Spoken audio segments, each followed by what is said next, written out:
Welcome to the Deep Dive.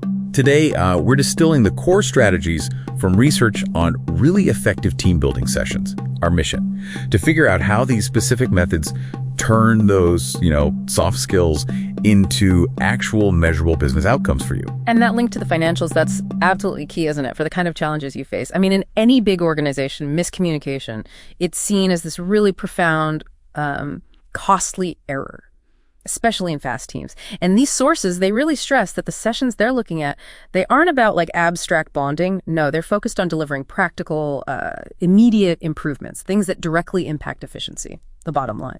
Okay, so if we unpack that, the foundation, you mentioned it's drawn from improv comedy.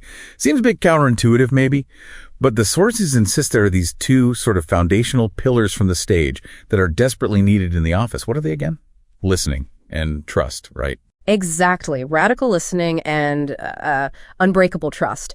And what's really fascinating is how the methodology makes teams practice this stuff. The core of these workshops, they use structured active listening exercises, trust-building games. It's not just about finding communication gaps. It's about addressing them right there, instantly. The goal is shifting teams from just, hearing each other, which is pretty passive, to actively listening, validating input, and that immediately builds mutual respect. It cuts down the risk of missing critical details. Okay, I hear that.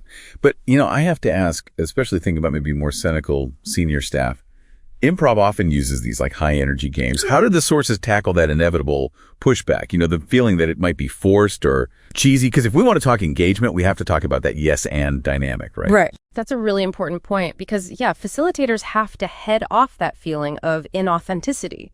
The sources define yes and in this corporate context. It's not about forced happy clappy stuff. It's about additive contribution, like building on ideas. It's a mechanism designed to stop that classic corporate habit of yes, but. Yes, but is inherently competitive. It shuts ideas down.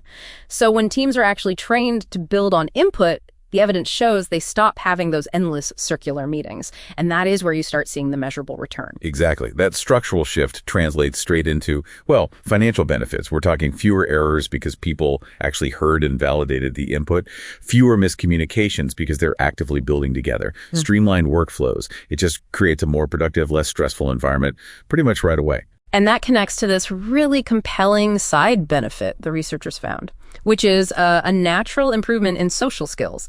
I mean, fundamentally, these sessions are social training. They inadvertently boost personal likability, charisma even. And that skill set, it's gold for anyone in client-facing roles or moving up into leadership. It's like a leadership upgrade baked right into the team training.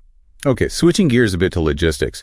The practical side of this, for you listening, the sources really emphasize flexibility here, how it gets deployed. Oh, absolutely. This isn't some off-the-shelf, one-size-fits-all thing. Not at all. The workshops are fully customized. Yeah. Tailored to what a client actually needs. Maybe that's a deep dive, full day session focused on, say, cross-departmental friction. Or maybe it's just a quick 2-hour power up, something designed for onboarding remote teams after like an acquisition. The content, the schedule, it's completely adaptable. And the ease of actually doing it seems like a big plus. Yeah. Low friction is how they put it. Sources say no special gear needed, right? Just an open space. They can be done right there on site, kind of upgrading your usual environment. Or you can take it off-site for more of a focused reset. Very seamless. So what we've really distilled here, I think, is that the most effective team building, it's not about those awkward icebreakers. It's about putting mechanisms in place, borrowed from improv, surprisingly, that embed, radical communication and mutual validation into how people work every day. Yeah. And this cultural reset is driven by collaboration, through charisma. That becomes the real financial payoff. Right. And if we tie this all together, these customized sessions, they're targeting very specific issues, things like remote team isolation or that friction between internal departments we mentioned. So it raises an important question for you to think about. Beyond those immediate wins, like fewer errors, the financial stuff, what non-financial, deep-rooted cultural shift, something like, say, heightened psychological safety. What might that ultimately be? Could that be the most crucial long-term investment a business can make in its people? Something to consider.